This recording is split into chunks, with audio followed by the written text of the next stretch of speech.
Fala, galera! Vocês sabem o que essa luzinha significa, né? Isso mesmo. Significa que sextou. Sextou, e nosso sextou tá cada vez mais próximo das férias, né, gente? Cada vez mais, a cada sextou, mais uma semana próximo das férias. Então, continuem por aqui com a gente, tá? Não desistam ainda. Vocês estão fortes até aqui, estão super bem até aqui. Então, vamos continuar, tá bom? Nós vamos só finalizar esse quarto bimestre agora.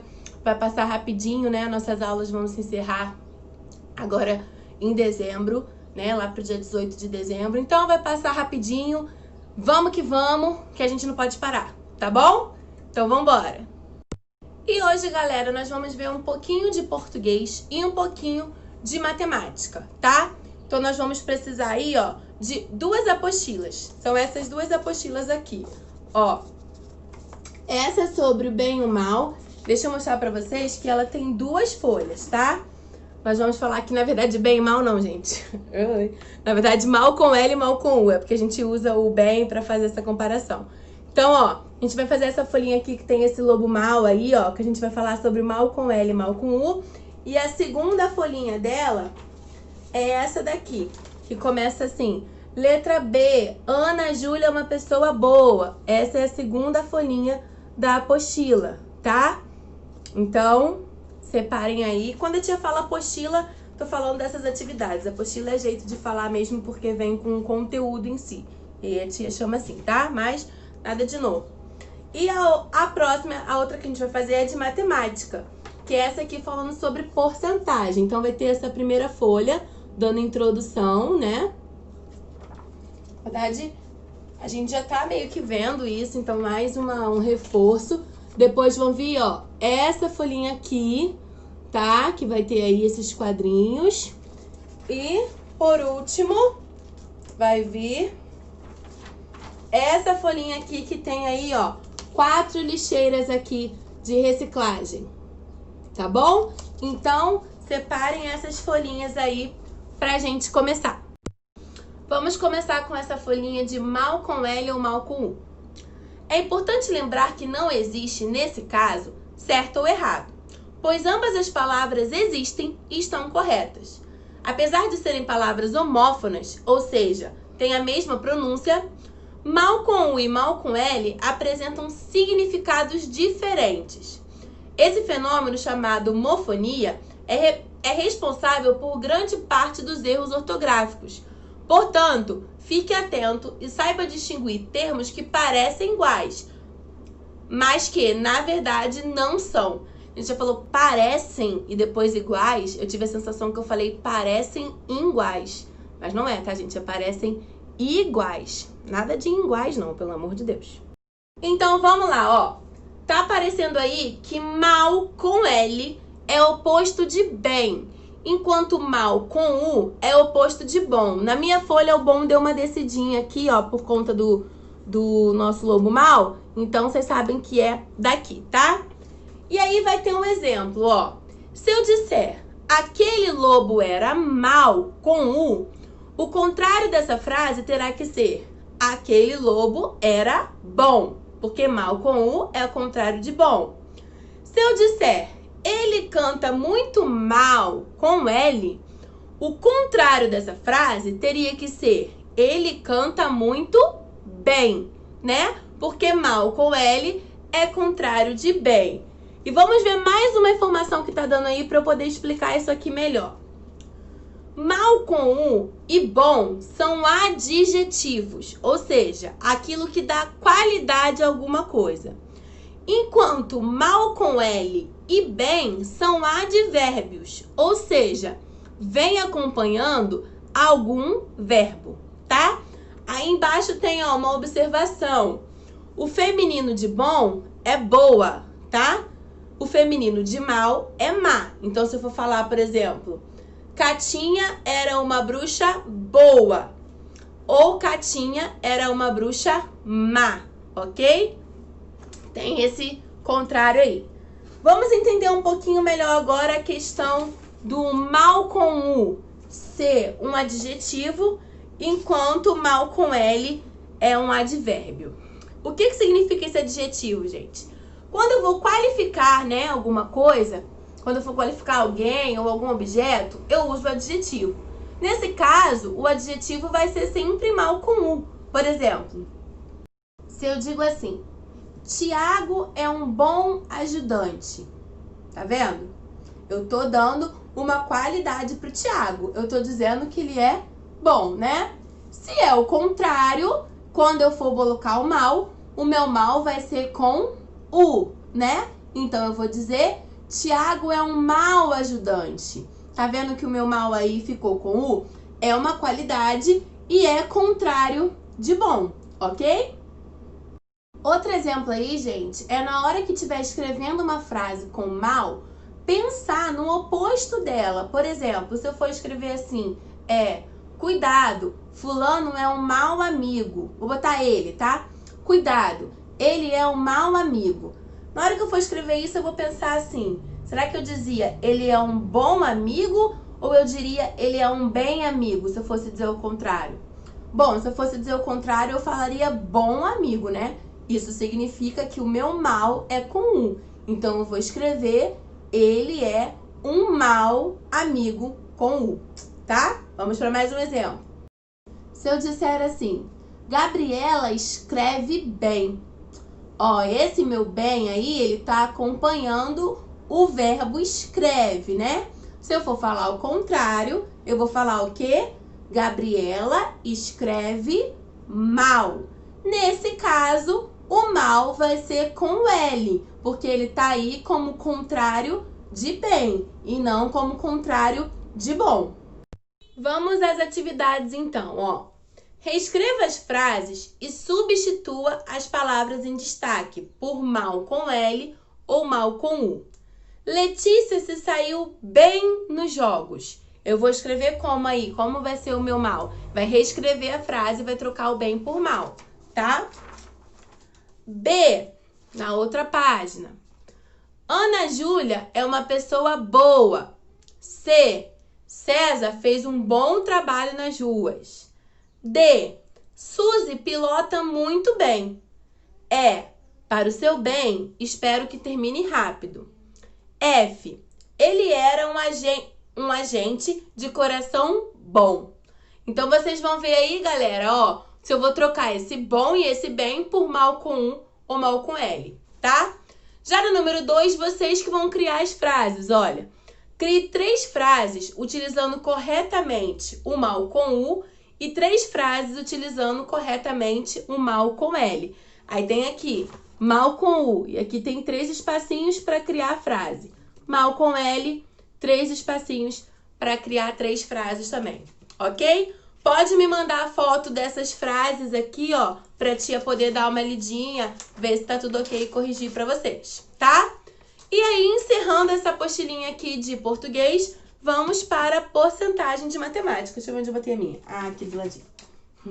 Vamos para a porcentagem de matemática. Vamos lá. Bom, esse assunto aqui vocês já aprenderam, mas a tia vai dar uma reforçada nesse termo porcentagem com vocês, tá? Vamos lá. A porcentagem ou percentagem também representa uma razão cujo denominador é igual a 100. Indica uma comparação de uma parte com um todo. Calma que a tia vai explicar isso em palavras mais fáceis. O símbolo porcento é usado para designar a porcentagem. Um valor em porcentagem pode ser expresso na forma de fração centesimal, que o denominador é igual a 100, ou como número decimal. Então, nós vimos aí, tá? Que, por exemplo, aqui, ó, 30% é a mesma coisa de 30 sobre 100, assim como tá nessa fração, ou 0,30. Lembra que nós aprendemos esse 0,30? O que significa isso? Significa que de 100 quadradinhos, 30 foram pintados, ok? De 100 quadradinhos, 30 foram pintados. A cada 100 quadradinhos, 30 foram pintados, ok? E aí nós temos essa porcentagem, ó, 30%. Ou seja, de 100, que é o denominador, lembra que 100, o denominador vai ser o valor de quantas partes foram divididas? E o numerador é quantas partes foram usadas, igual numa pizza. Se eu disser que eu tenho 2/8 numa pizza, significa que eu dividi em 8 pedaços, mas que eu só comi 2, que é o de cima. Lembra? O numerador. E aqui é a mesma coisa, gente. Significa que eu cortei isso aqui em 100 quadradinhos, nesse caso tá mais para retângulo, né? 100 retângulozinhos e pintei 30. Por isso que fica 30 sobre 100, tá? E nós vimos também que é o mesmo de dizer 0,30. Lembra? Se fosse 3, seria 0,03, que é para poder terminar lá nos centésimos. Nesse caso, como é 30 mesmo, é 0,30. Vamos seguir para esclarecer mais. Dos 100 quadradinhos acima, foram pintados 30 deles. Ou seja, foram pintados 30 de 100, o que corresponde a 30%. Observe o texto a seguir. No Brasil, cerca de 90% das pessoas com mais de 25 anos não poupam dinheiro pensando na aposentadoria. Segundo o relatório global do Sistema Previdenciário de 2020, da seguradora Allianz, que avaliou a estrutura previdenciária de 70 países. Em locais como Nova Zelândia e Estados Unidos, esse percentual é de cerca de 30% e 40%, respectivamente. Ou seja, primeiro está falando da Nova Zelândia, depois dos Estados Unidos. Mesmo países emergentes, como a Índia e a Rússia, têm percentuais melhores que o brasileiro. Algo em torno de 80%.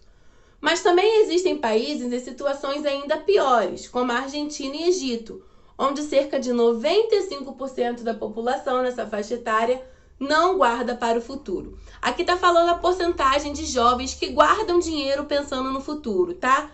No Brasil, cerca de 80% dos jovens, cerca de 90% dos jovens não guardam. E aí, né, tá falando que na Argentina e no Egito é ainda pior, que são 95%. E aí embaixo tem a fonte de onde que eu tirei essa informação, tá? Os dados acima trazem informações como 90%, 30%, 40%, 80% e 95%. O que isso significa?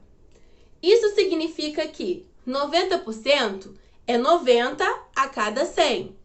30% é 30 pessoas a cada 100. 40%, eu tô falando de 40 pessoas a cada 100. 80%, eu estou falando de 80 pessoas a cada 100. E 95%, eu estou falando de 95 pessoas a cada 100. Então, cada 100 pessoas, eu tiro essa porcentagem aí. Vamos para a próxima página, que é essa aqui, que a tia mostrou aí para vocês, ok? Olha o que vai falar. Número 1. Pinte a quantidade de quadrinhos que representa a porcentagem pedida. Então, aqui tem 100 quadrinhos em cada um desses aqui, tá? Aqui ele quer 42%. Ou seja, nesses 100 quadrinhos, vocês vão pintar 42, ok? 42%, 69%, 50% e 28%. Pinta aí, dá uma pausa no vídeo, pinta aí e depois volta aqui comigo. Olha o que vai falar aí nessa curiosidade, gente. Perceba que em 50% você pintou a metade dos quadrinhos. 50%, né? É a metade de 100, ok? Então, quando eu falar 50% das pessoas, significa a metade das pessoas, tá? Próxima página, olha o que vai dizer aí, essa aqui das lixeirinhas. Número 2. Sabendo que 50% é a metade de alguma coisa e que metade é algo dividido por 2, calcule. 50% de 100. Vocês vão ver quanto que é. Lembrando que 50% é metade e metade é aquilo dividido por 2. Logo, 100 dividido por 2. Letra B. 50% de 78. Quanto que vai ser? Pode fazer nesses espaços aqui, tá, gente? C. 50% de 136. Vai ter que resolver essa divisãozinha aí também, tá? Número 4. Leia a informação abaixo. Estima-se que em torno de 80% dos brasileiros não têm acesso a programas que incentivem a separação e a coleta seletiva de lixo. Nós aprendemos a importância disso, né? Quando o ideal é que 100% da população tivesse. Letra A. O que significa dizer que 80% dos brasileiros não têm acesso a esses programas? Lá que a tia estava explicando. Significa que de tantos brasileiros, tanto não tem acesso, tá? Letra B. O que significa dizer que o ideal seria que 100% da população tivesse esse acesso? Quando eu falo 100%, eu estou falando de quê da população brasileira? Letra C. Sabendo que 80% dos brasileiros já possuem esse acesso, qual a porcentagem de pessoas a serem alcançadas para que todos os brasileiros tenham acesso a essa informação? Vocês vão me dizer aí, tá? Quanto que falta dessa porcentagem para chegar a 100%, a todas as pessoas. Tá bom? Bom, galera, é isso. Vai ser, né, nosso deverzinho dessa sexta-feira. Essas duas apostilinhas aí. Qualquer dúvida, como sempre, estou lá no WhatsApp, tá bom? Boa sexta-feira. Beijos!